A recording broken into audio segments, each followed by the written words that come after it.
goes from one place to another. If you start shaking something and then moving it, you got a traveling wave. I mean, something like this. I got my mass on a spring, and it's shaking up and down like that, and then I start moving it. Okay, that's my wave. That's my traveling wave. Lots. Excuse me. Lots of things behave like waves. Lots and lots of things behave like waves.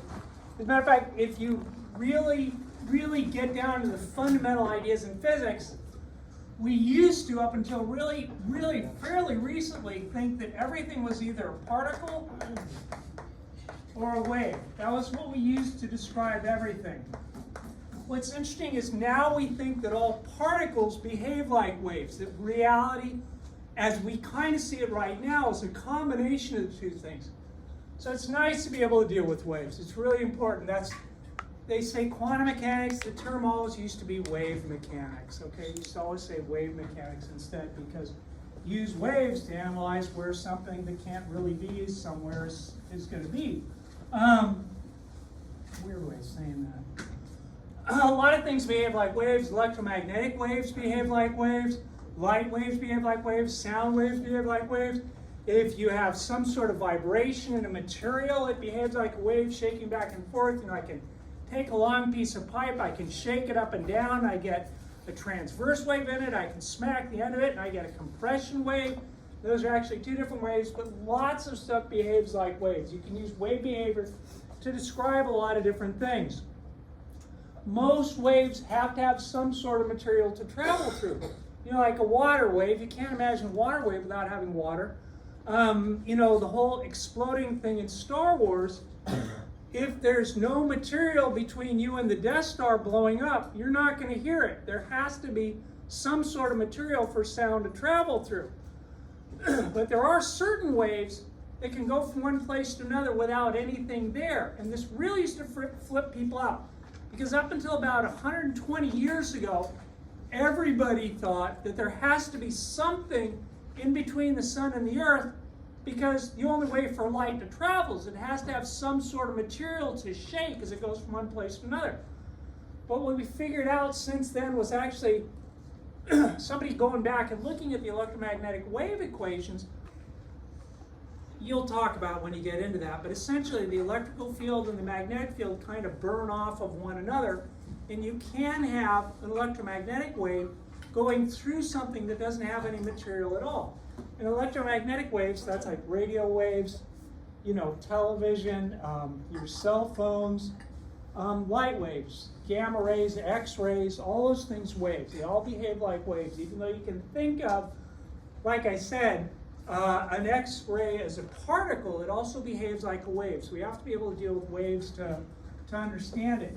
And in chapter 16, the first idea that comes up, that'll come up over and over and over again, is that for any periodic wave, which is all we're going to be looking at, the velocity is equal to the frequency times the wavelength. V is how fast the wave travels. Frequency we've talked about. You guys know what the little f stands for. This thing is called the wavelength. It's how long one wave is. Well, in a way that's kind of hard to say, because where does a wave start and stop? But if I just look at some wave like this, a wavelength would be from, say, one spot on one wave to the very same spot on the next wave. This would be one wavelength. That's time. Or I could go from here to here. That's going to be one wavelength from there to there like that. Or I could go from here to here. That's going to be one wavelength. Okay, that's one lambda. That's how you can get the wavelength. Like I said, a lot of things behave like waves. Say you had a water wave, and say I got some water wave, and I measured somehow or another that the wavelength is going to be 4 meters, and I see that the period is going to be 0.3 seconds. What's the velocity of the wave traveling through the water going to be? And you'd say, well, the velocity is just the frequency times the wavelength. The frequency is 1 over the period, so it's 1 over 0.3 seconds times 4 meters like that. and you get something like, say, if you look at the units, yeah, you get meters per second for the velocity. This is 4 divided by 0.3. This is something like, that's not a bad number for speed in water. 33.3 repeating meters per second. If you had a radio station that broadcasts at let's say 98 megahertz. So you got a radio station and the frequency is going to be 98 megahertz. I'm going to tell you that the speed of an electromagnetic wave, which is the same as the speed of light, the speed is going to be, V is going to be 3 times 10 to the 8 meters per second. Now the truth is, it's not exactly 3 times 10 to the 8. That's actually a constant will come up again and again and again and again. The real weird thing about the speed of light is such a constant that they just call it c. It's not exactly 3. People look at that and say, how can it be exactly 3? It's not. It's like 2.997 something times 10 to the 8th meters per second. So it's so close to 3, we round it off to 3. What's weird about the speed of light is that if you look at it in a vacuum, and what's strange about the air around the Earth is it behaves really, really close to the effect in a vacuum. If you look at it in a vacuum, it doesn't matter how you look at light, it's going the same speed always, which is very, very, very counterintuitive. You don't need it for this class, but if somebody was holding a light down at the end of the hallway, and I measure the speed of light, that's what I get.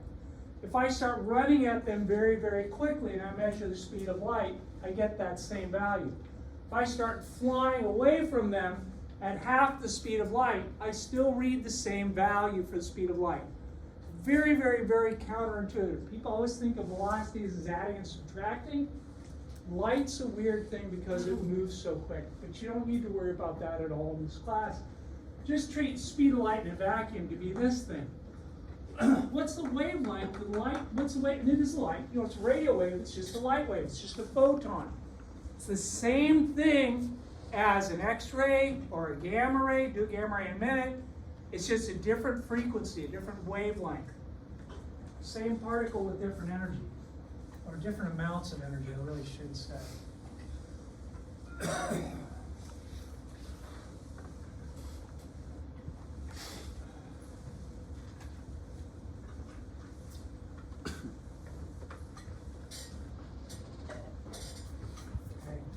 So you would say, well, I know the frequency times the wavelength is going to be the speed, and the speed of light is always 3 times 10 to the 8th. And once again, it's this in a vacuum, but it's so close to that in air that we just use that for the speed of light in air.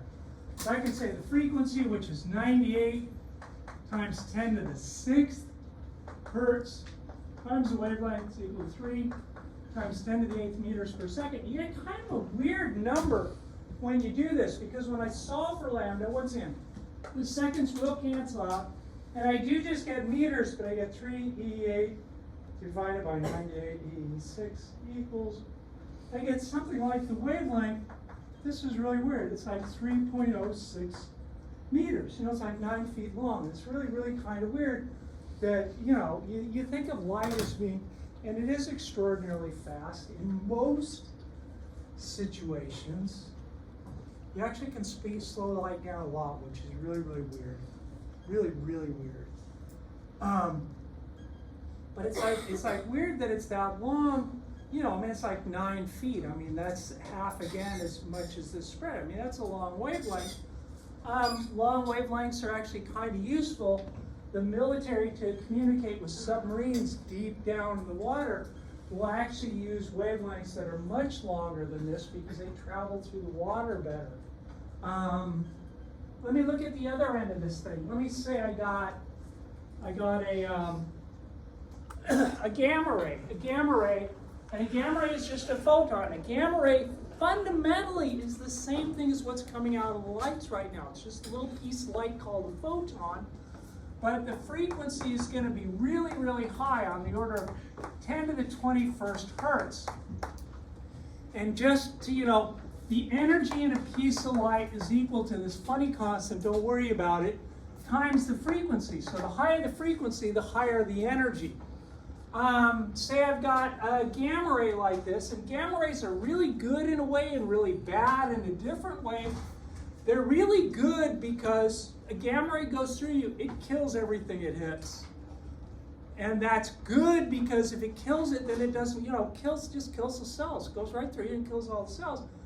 But, you can lose, you guys know you lose billions of cells every day and it's not a big deal. What's really nice is that it kills the cells because something like an X-ray, which has lower energy, X-rays are like 10 to the 19th or 10 to the 18th hertz, so they have less energy. They don't kill everything. Sometimes they mutate things, and what you don't want is mutated cells. Now, the bad problem with the gamma ray is that if you get a lot of gamma rays at one time, you lose so many cells that, that's not good at all. You guys probably know more about biology than I do, but, people do die if they get excessive gamma radiation. Like I said, the nice thing about gamma rays, and like I said, they are going through you right now, and they just kill everything they hit, which is good, because then you don't get mutated cells. But I can figure out, once again, since it's a gamma ray, it's a piece of light, speed of light is going to be 3 times 10 to the 8th meters per second. You can figure out what the wavelength of a gamma ray is, and it's really relatively short. It's kind of weird. The higher the frequency, the shorter the wavelength, the more energetic these things are. If I solve this, I would say, well, the frequency, I know the frequency times the wavelength is going to be velocity. In this case, that's c. Frequency is 10 to the 21st, 1 over seconds times the wavelength is 3 times 10 to the 8th meters per second. I can solve for the wavelength. The wavelength is going to be like 3 EE8 divided by, that's 10, what is 21 equals, and the wavelength is like 3 times 10 to the minus, what is that, 13 meters. Okay, it's a real small wavelength. For example, there's a variety, and we'll talk about this also. There's a variety of lights that you see. You can see from about 400 times, let me just say 4 times 10 to the, not 110, 4 times 10 to the minus 7th meters to about 7 times 10 to the minus 7th meters. This would be the wavelength where your vision is, okay? And you can see that this is like 1,000,000 times smaller, okay? It's very, very short wavelength. And your eyes, can't detect it, which I guess is kind of nice. Anyways, so I've kind of been talking a little bit about velocity with waves. What I'd like to look at is a very specific case. I'll just write down the result, and I want to talk about it, and then I want to do it because this is kind of a bad one. Square root of the tension divided by linear density. This is for a string.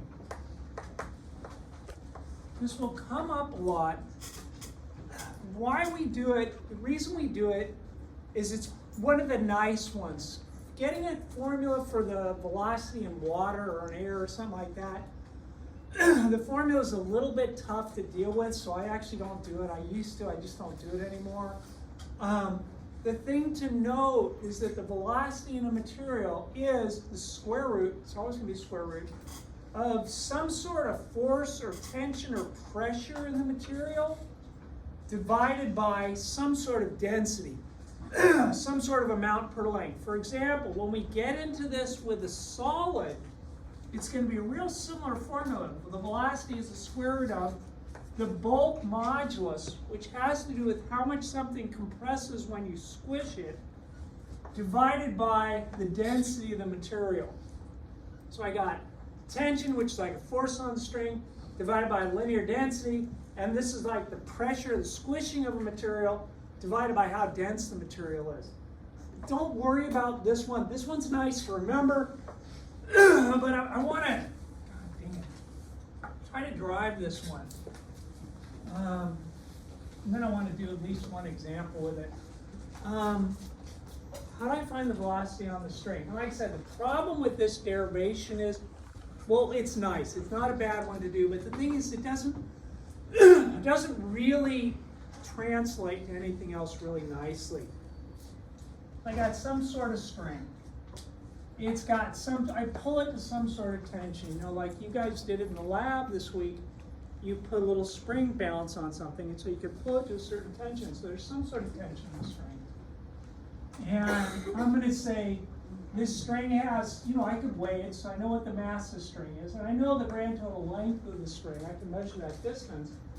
And what I'm going to do is I'm going to, you know, pluck this thing, so I get some sort of wave. You know, if I look at it, there'll be some sort of wave traveling down that thing, and it'll have some sort of velocity in there. Now I want to blow it up so it's easy to see. I'm going to take this thing, blow it up. Okay, like that. Now, how do I get a velocity from that thing? Newton's second law.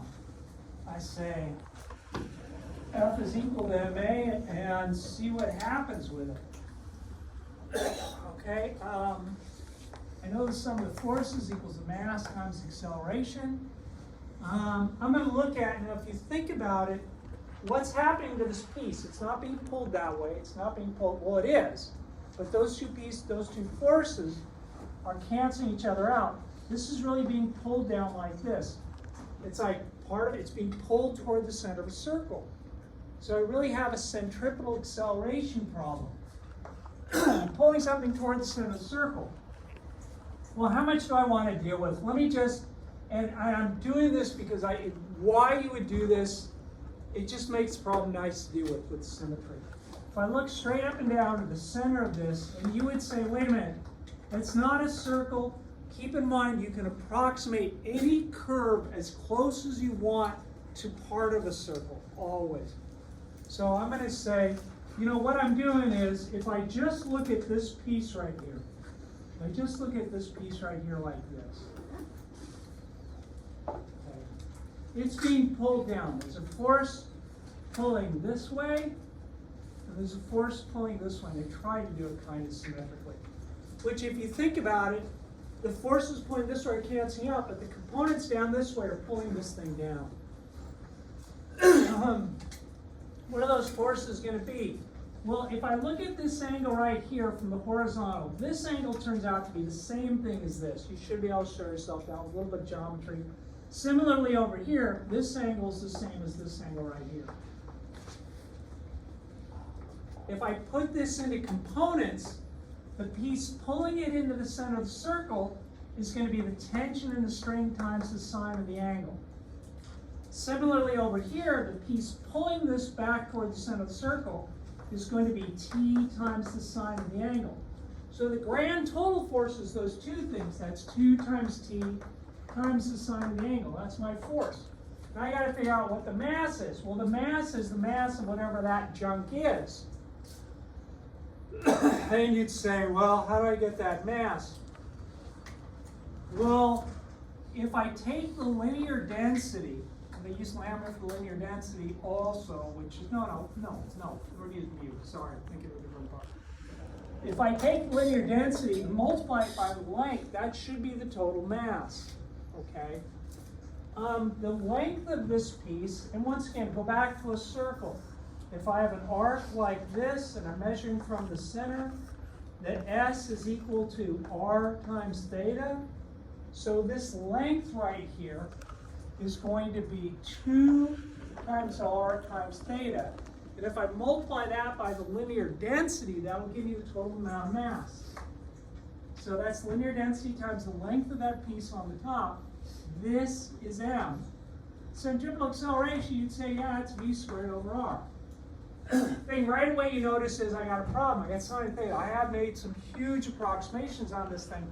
First of all, you would say there's no way linear density stays constant because I am stretching the string somehow. I mean, it's not a nice straight string anymore, yeah? Why is it 2T sine theta? Because I get this piece pulling over here, and there's that component, and there's this piece over here pulling. So there's two, it's being pulled on both ends down. So that's why the 2's there.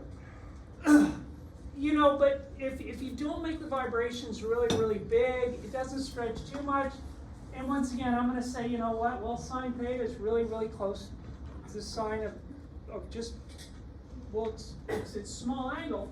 So I could write this as 2t times theta equals mu times 2r theta times v squared over r. And a lot of stuff cancels out. The thetas cancel out on both sides, the r's cancel out on both sides, the 2's cancel out. And I get t over mu equals v squared. So the velocity is just square root t over mu. And I've never asked anybody to do that one on the exam, but I'm kind of tempted to do it. I don't know. That's a nice thing to work with. But let me give you a simple problem with that. God dang it.